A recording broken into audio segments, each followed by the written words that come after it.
तो श्रावण के महीने में कोई भी एक नियम, सावन का महीना लगते से ही मेरी जीजियों से निवेदन है, एक हाथ में हो, बाहर निकल कर भले फिर एक के ऊपर एक रख लो, बेलपत्र के वृक्ष की छांव में। दूसरा, शिवालय में कहता है कि 4 स्थान पर हर व्यक्ति से पाप होता है। कोई उपाय मेरे उद्धार का, कोई उपाय बताओ, क्या करा जाए। और फिर निवेदन करूं मेरी जीजियों से, मेरे जीजाओं से, प्रयास करना कभी अगर मौका मिल जाए, बाबा अगर तुम्हारे ऊपर करुणा करे, कृपा करे, दया करे, और कोई अगर ऐसा योग संजोग बन जाए, मौका मिल जाए, तो श्रावण के महीने में कोई भी एक नियम अवश्य धारण करो। पूरे सावन कि मैं शिव जी के मंदिर जाऊंगी या बेलपत्र को जल चढ़ाऊंगी या शंकर जी के मंदिर का दर्शन करूंगी या शिखर का दर्शन करूंगी या शिव जी के मंदिर में 1 चावल का दाना या 2 लोटा जल का स्मरण या बाबा देवादिदेव महादेव का मंत्र स्मरण करूंगी। प्रतिदिन अपने हाथ में 2 लोटा जल भरकर शिव को जल की धार लगाऊंगी। कोई भी एक नियम अपने श्रावण महीने में अवश्य, और नियम पूरा होता है तो बाबा निर्माल्य चढ़ती थी, भगवान जितनी भी बेलपत्र चढ़ती थी, जितनी भी निर्माल्य चढ़ती थी, वो सारी बेलपत्र निर्माल्य को भरता, मस्तक से लगाकर प्रणाम कर कर उसे गंगा जी में विसर्जन कर देता। नियम था उसमें।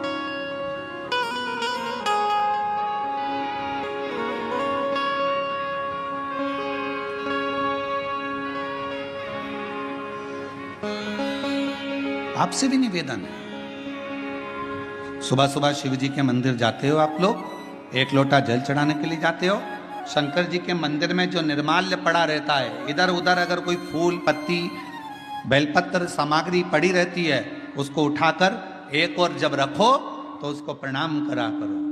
क्यों, किस लिए? शंकुकर्ण की कथा कहती है, निर्माल्य को उठाकर जो मस्तक से लगाकर प्रणाम कर कर विसर्जन में रखता है, विसर्जन की ओर रखता है, उसके अंदर एक ऐसा बल उत्पन्न हो जाता है कि मात्र वो किसी पर अपनी दृष्टि भी डाल देता है तो प्रेत जीवों का भी उद्धार हो जाता है। वो निर्माल्य में, विसर्जन करी हुई निर्माल्य में इतना बल उत्पन्न होता है हमारा।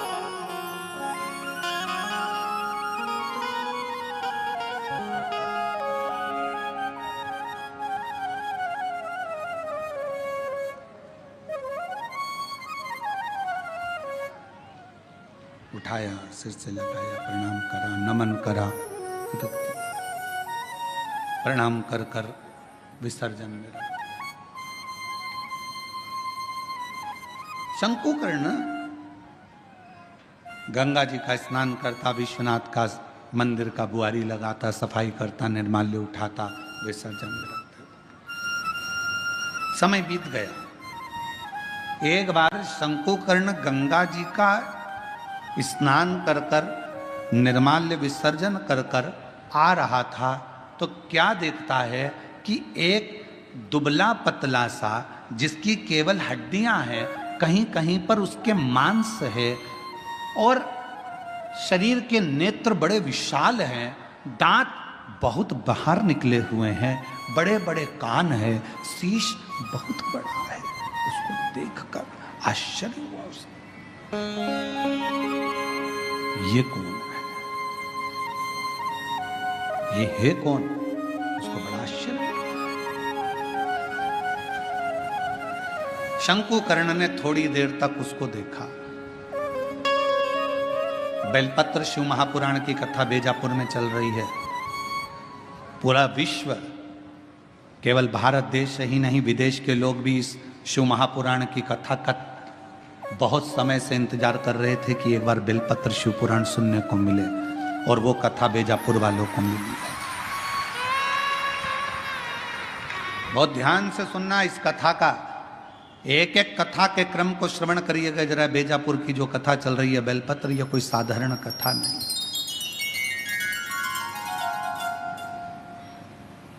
इसको धारण करिए।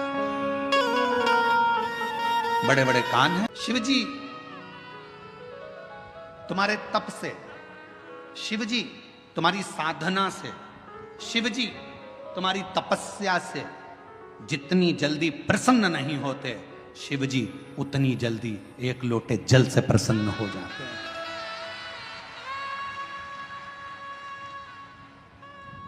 और फिर निवेदन करूंगा, सावन का महीना लगते से ही मेरी जीजियों से निवेदन है, एक लोटा जल नहीं, कितना? 2 लोटा जल, दोनों हाथ में भरा हुआ। घर से निकलो तो 2 हाथ में हो, बाहर निकल कर भले फिर एक के ऊपर एक रख लो, मना नहीं। पर शंकर के मंदिर में जब पहुंचो, दोनों हाथ में जल हो और शिव जी के ऊपर दोनों धार एक साथ, बाबा के धार जल की 2 एक साथ लगना चाहिए और शिव जी से अपने मन की प्रार्थना करना चाहिए, शिव स्वीकार करें। भागीरथ जी ने तप करा, शिव जी का कैलाश नहीं हिला। साधना करी, शिव जी का कैलाश नहीं हिला। तप साधना से शिव का धाम नहीं हिला, क्योंकि शिव तप से, शिव साधना से, शिव तपस्या से, शिव तुम्हारी साधना से जितनी जल्दी प्रसन्न नहीं होते, तप से जितनी जल्दी प्रसन्न नहीं होते, भगवान शंकर तुम्हारी यार साधना से जितनी जल्दी प्रसन्न नहीं होते, मेरा देव अधिदेव महादेव उतनी जल्दी एक लोटा जल से प्रसन्न हो जाते। एक लोटा जल, सारी समस्या का हल। जम के बोलो जरा, एक लोटा जल। ये भगवान शिव को प्रसन्न करने का सबसे सुंदर तरीका है। तुम शिव जी को चिरौंजी का भोग लगाओ ना लगाओ, खड़ी शक्कर लगाओ ना लगाओ, तुम शंकर भगवान को बेलपत्र चढ़ाओ ना चढ़ाओ, तुम शिव जी को कुछ दो चाहे ना दो, भगवान शंकर को तुम श्रीफल दो चाहे मत दो, पर शिव जी को केवल एक लोटा जल दे।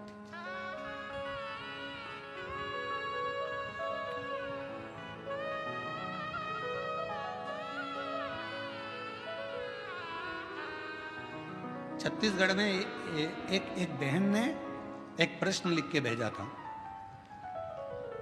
कि भगवान के मंदिर में नारियल क्यों तोड़ा जाता है।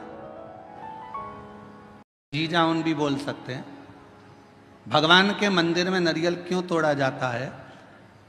तो छत्तीसगढ़ के निकुंभ का यह प्रश्न था, क्यों तोड़ते हैं भगवान के मंदिर में नारियल, क्यों तोड़ा जाता है, क्यों तोड़ा जाता है। भाई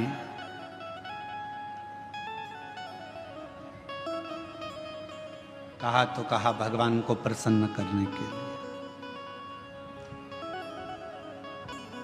पर हमसे अगर हमारे हम अब इस जगह पर हम हमारे शिव पुराण की बात नहीं कर रहे हैं, हम हमारे दिल की बात कर रहे हैं, हमारे मन की बात कर रहे हैं। ये हम हमारे मन से कर रहे हैं कि जी ने पूछा कि भगवान के मंदिर में नारियल क्यों तोड़ा जाता है, तो शायद मेरा दिल कहता है कि भगवान भी कहते होंगे,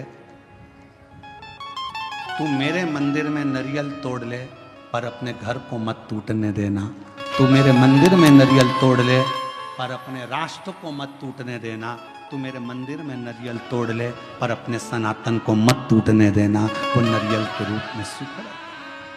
ये मेरा दिल कहता है। दुनिया के लोग हो सकता है थोड़ा मीठा बोलकर थोड़ा अभी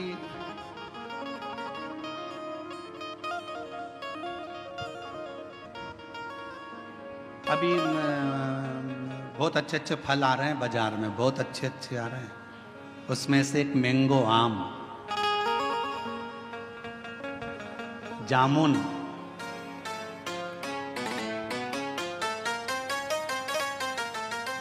केला, पपीता। नमस्तुभ्यम दर्शकों, हर हर महादेव। स्वागत है आपका अपने YouTube चैनल में। इस वीडियो में आपको पूजनीय पंडित जी बहुत ही विशेष उपाय बताए हैं, आप इस उपाय को जरूर